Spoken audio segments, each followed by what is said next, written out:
Ήταν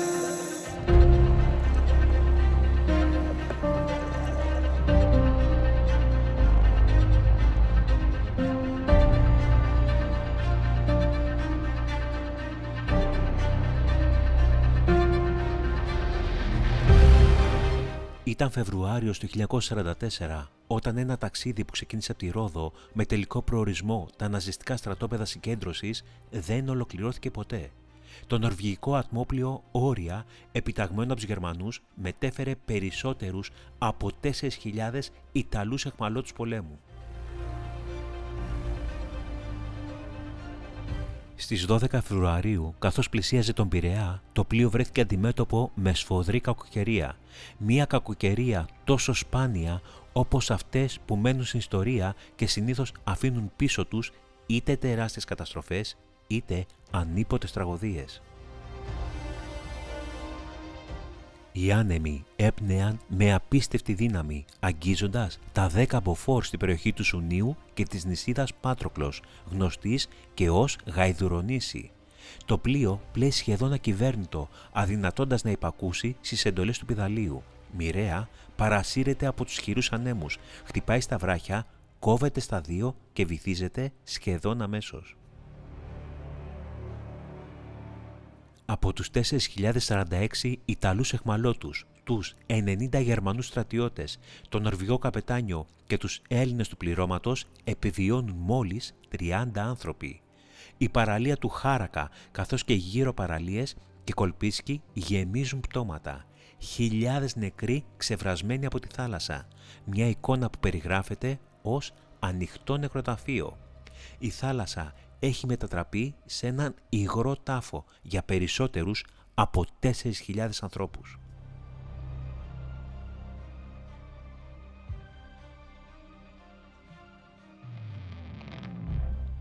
Οι περισσότεροι δεν καταφέρνουν καν να βγουν από τα μπάρια του πλοίου, όπου ήταν στιβαγμένοι, ενώ και εκείνοι που τα καταφέρνουν να πηδήξουν στη θάλασσα για να σωθούν, παρασύρονται από τους μανιασμένους ανέμους και τα τεράστια κύματα και καταλήγουν να συνθλίβονται στα βράχια του νησιού, βρίσκοντας ακόμα πιο φρικτό θάνατο.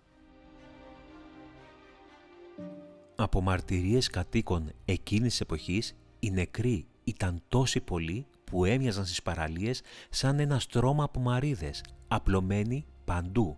Δεν μπορούσες να δεις πουθενά καν την άμμο. Η όποια ανταπόκριση για βοήθεια άργησε πολύ. Στις 13 Δευτέρου καταφθάνει το ρημουλκό Βουλκάν, διασώζοντας 6 άτομα, ενώ στις 14 Δευτέρου καταφθάνει το ρημουλκό Τιτάν, που καταφέρει να απεγκλωβίσει ακόμα 5 άτομα.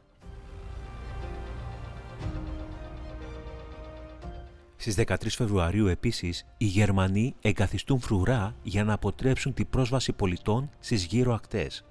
Όταν κόπασαν οι άνεμοι, οι Γερμανοί φτάνουν στην περιοχή, περισυλλέγουν όσα πτώματα μπορούν και διατάζουν να σκαφτεί ένας τεράστιος ομαδικός τάφος για τις ορούς.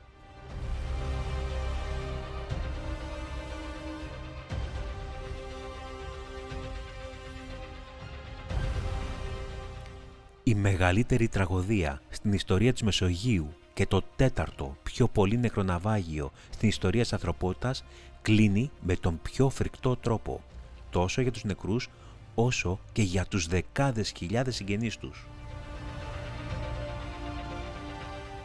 Το 1946, με το πέρας του πολέμου, οι συγγενείς των νεκρών έλαβαν ένα γράμμα, το οποίο έγραφε πως τα παιδιά τους αγνοούνται κάπου στο Αιγαίο, σε ένα νησί με την ονομασία Γαϊδουρονέο. Όπως γίνεται εύκολα αντιληπτό, δεν μπόρεσαν ποτέ να βγάλουν άκρη, με αποτέλεσμα να περιμένουν νεότερα για δεκαετίες ολόκληρες. Πολλές οικογένειες κρατούσαν όλα αυτά τα χρόνια την κενή θέση στο τραπέζι στρωμένη, με την ελπίδα ότι οι δικοί τους ίσως γυρίσουν.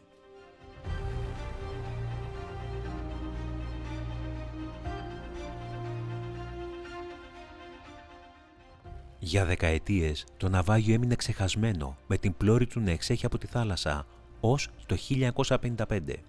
Τότε το πλοίο διαλύθηκε για παλιοσίδερα που έγιναν κατσαρόλες. Η ιστορία του ξαναήρθε στο φως τη δεκαετία του 90 από τον ερευνητή και δίτη Αριστοτέλη Ζερβούδη, ο οποίος κατέγραψε το ναυάγιο, συνέλεξε αντικείμενα και ξεκίνησε μια ιστορική έρευνα που κράτησε χρόνια.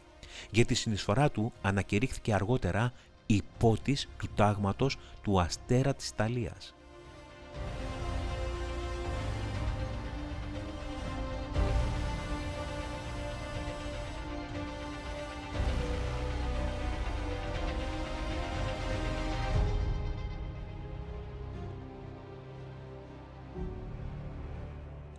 Στα τέλη της δεκαετίας του 2000, ο τότε δήμαρχος Κερατέας και πρόεδρος του Αναπτυξιακού Συνδέσμου Λαβρεωτικής, Σταύρος Ιατρού, στέλνει επιστολή στον πρόεδρο της Ιταλικής Δημοκρατίας, Τζόρτζο Ναπολιτάνο, ζητώντας να δημιουργηθεί μνημείο για τα θύματα του Όρια στην παραλία του Χάρακα. Όπως μας λέει ο Αριστοτέλης Ζερβούδης, ο Ιατρού ήταν ο πρώτος από τους τοπικούς άρχοντες που ασχολήθηκε με την ανάδειξη του ναυαγίου. Τη σκητάλη πήρε ο δήμαρχος Σαρονικού, Πέτρος Φιλίππου, ο οποίος εξασφάλισε τον χώρο για να δημιουργηθεί το μνημείο με την ευγενική χορηγία του εφοπλιστή Θανάση Μαρτίνου. Το μνημείο ανέλαβε να φιλοτεχνήσει ο γλύπτης Θήμιος Πανουριάς.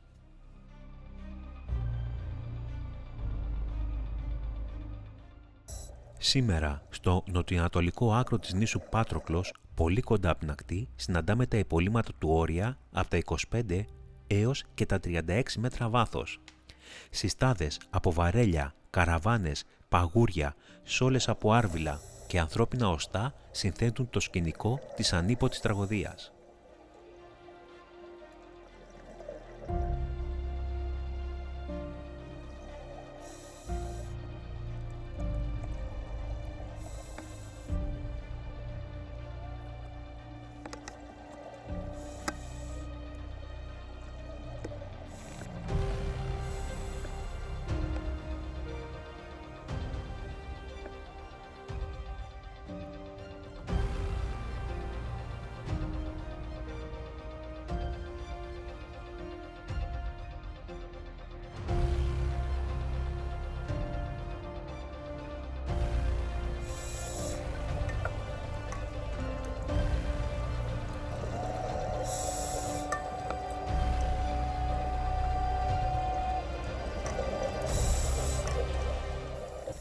Τρεις ανεμοδόχοι βρίσκονται διάσπαρτες στον περιβάλλον χώρο και είναι το μόνο που έχει απομείνει από το σκαρί του πλοίου.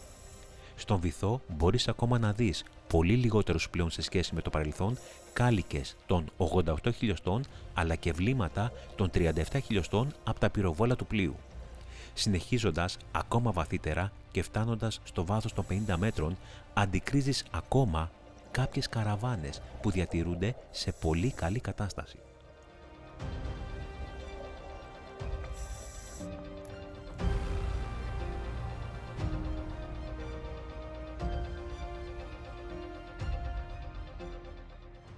Με σεβασμό, δέος και συγκίνηση, η ομάδα Up Stories σε συνεργασία με την καταδετική ομάδα Top to Bottom και τους φίλους και συνεργάτες Νίκο Μαργαρίτη, Ανδρέα Ανδρικόπουλο, Άκη Σεϊσίδη και Σάντι Ανδρώνη που καταδύθηκαν στο σημείο του ναυαγίου και εξασφάλισαν συγκλονιστικά υποβρύχια πλάνα, αναδεικνύουν όχι μόνο αυτήν την άγνωστη τραγωδία, αλλά και αποτείουν φόρο τιμής στη μνήμη των νεκρών και των οικογενειών τους.